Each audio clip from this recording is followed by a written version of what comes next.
ಎಲ್ಲರಿಗೂ ಜನನಿ ಅಡುಗೆ ಚಾನಲ್ಗೆ ಸ್ವಾಗತ. ಇವತ್ತು ನಾನು ಗೋಧಿ ಹಿಟ್ಟು ಮತ್ತು ಬ್ರೆಡ್ಡನ್ನು ಬಳಸ್ಕೊಂಡು ದೋಸೆ ಮಾಡ್ತಾಯಿದ್ದೀನಿ ರೀ. ಇಲ್ಲಿ ನಾನು ಗೋಧಿ ಹಿಟ್ಟನ್ನು ಸೋಸ್ಕೊಂಡು ಇಟ್ಕೊಂಡಿದ್ದೀನಿ ರೀ. ಇದಕ್ಕೆ ಸ್ವಲ್ಪ ನಾನು ಖಾರದ ಪುಡಿ ಹಾಕ್ತಿದ್ದೀನಿ ರೀ.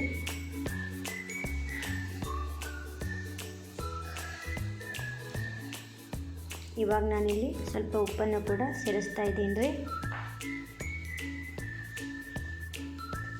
ಇವಾಗ ನಾನು 2 ಕ್ಯಾರೆಟನ್ನು ತುಳಿದಿಟ್ಕೊಂಡಿದ್ದೀನಿ ರೀ.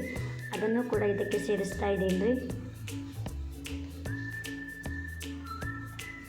ಸ್ವಲ್ಪ ಕರಿಬೇವು ಮತ್ತು ಕೊತ್ತಂಬರಿನೂ ಕೂಡ ಇದಕ್ಕೆ ಸೇರಿಸ್ತಾ ಇದ್ದೀನಿ ರೀ. ಈ ಥರ ಈರುಳ್ಳಿನ ಚಿಕ್ಕದಾಗಿ ಕಟ್ ಮಾಡಿ ಇಟ್ಕೊಂಡಿದ್ದೀನಿ ರೀ. ಅದನ್ನು ಕೂಡ ಸೇರಿಸ್ತಾ ಇದ್ದೀನಿ ರೀ. ಇವಾಗ ಇದಕ್ಕೆ ನಾನು ಯಾವುದೇ ಸೋಡಾ ಹಾಕಿಲ್ಲ ರೀ. ನೀರು ಹಾಕ್ಕೊಂಡು ಅದನ್ನ ಕಲಿಸ್ಕೊತೀನಿ ರೀ. ಈ ಕನ್ಸಿಸ್ಟೆನ್ಸಿ ಹಿಂಗಿರ್ಬೇಕು ರೀ. ಹಿಟ್ಟಿಂದು ಇಷ್ಟಿದ್ರೆ ಸಾಕು ರೀ. ಇದಕ್ಕೆ ನಾನು ಅಡುಗೆ ಸೋಡಾ ಹಾಕಿಲ್ಲ ರೀ. ಇಲ್ಲಿ ನಾನು ಬ್ರೆಡ್ ತೊಗೊಂಡಿದ್ದೀನಿ ರೀ. ಹಾಗೆ ಒಂದು ಪ್ಲೇಟಲ್ಲಿ ಸ್ವಲ್ಪ ಮಸಾಲೆ ಪುಡಿ ಮತ್ತು ಖಾರದ ಪುಡಿನೂ ಕೂಡ ತೊಗೊಂಡಿದ್ದೀನಿ ರೀ. ಸ್ವಲ್ಪ ತುಪ್ಪ ತೊಗೊಂಡಿದ್ದೀನಿ ರೀ.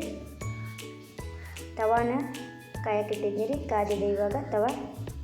ಸ್ವಲ್ಪ ನೀಚಮ್ ಕೊಡದೆ ದೋಸೆನ ಹಾಕ್ತೀನಿ ರೀ. ದೋಸೆ ಹಿಟ್ಟು ಕೂಡ ನೆಂದಿದೆ ರೀ.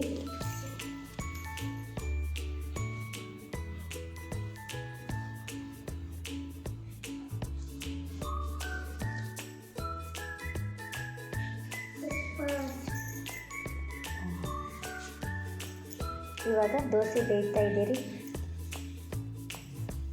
ನೀವು ಎಣ್ಣೆನಾದರೂ ಯೂಸ್ ಮಾಡ್ಬೋದು, ತುಪ್ಪನಾದರೂ ಯೂಸ್ ಮಾಡ್ಬೋದು. ಇವಾಗ ನಾನು ಸ್ವಲ್ಪ ತುಪ್ಪನ ಹಾಕ್ತಿದ್ದೀನಿ ರೀ.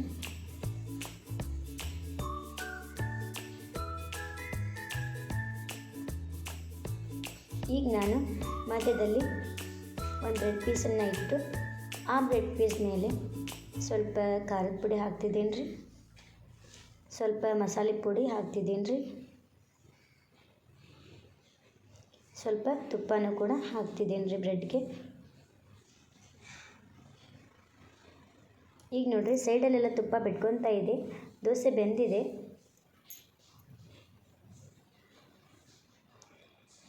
ನೋಡಿರಿ, ಬಿಟ್ಕೊತಾ ಇದೆ. ದೋಸೆ ಬೆಂದಿದೆ. ಈಗ ನಾನು ಇದನ್ನ ಫೋಲ್ಡ್ ಮಾಡ್ತೀನಿ ರೀ.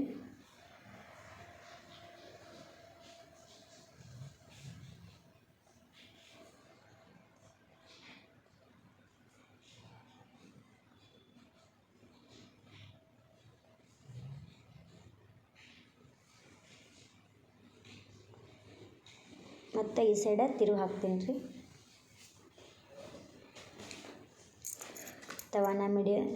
ತವ ಜಾಸ್ತಿ ಕಾಯಿದ್ರೆ ಅದು ಇದಾಗುತ್ತೆ ರೀ. ಮೀಡಿಯಮ್ ಫ್ಲೇಮಲ್ಲಿ ಇಟ್ಕೋಬೇಕು ರೀ. ನೋಡಿ, ನಾನು ಒಂದು ಪ್ಲೇಟ್ಗೆ ಹಾಕ್ಕೊಂಡಿದ್ದೀನಿ. ಈಗ ಎಷ್ಟು ಚಂದ ಬಂದೈತಿ ದೋಸೆ ಅಂತ. ಮಕ್ಕಳು ಭಾಳ ಇಷ್ಟಪಡ್ತಾವ್ರಿ ಇದನ್ನ. ಈಗ ಚಟ್ನಿ ಇಲ್ದಂಗೆ ತಿನ್ಬೋದು ರೀ. ಪಲ್ಯನೂ ಬೇಡಾಗಿಲ್ಲ ರೀ. ಮಕ್ಕಳಂತೂ ಚಟ್ನಿ ತಿನ್ನೋಂಗಿಲ್ಲ ರೀ, ಪಲ್ಯನೂ ತಿನ್ನೋಂಗಿಲ್ಲ. ಕೆಲವರು ಈ ಥರ ದೋಸೆನ ಇಷ್ಟಪಡ್ತಾರೆ ರೀ.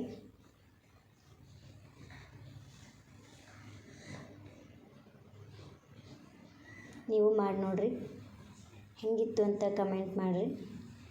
ದಯವಿಟ್ಟು ಲೈಕ್ ಮಾಡಿರಿ, ಸಬ್ಸ್ಕ್ರೈಬ್ ಮಾಡಿರಿ, ಶೇರ್ ಮಾಡಿರಿ. ಧನ್ಯವಾದಗಳು.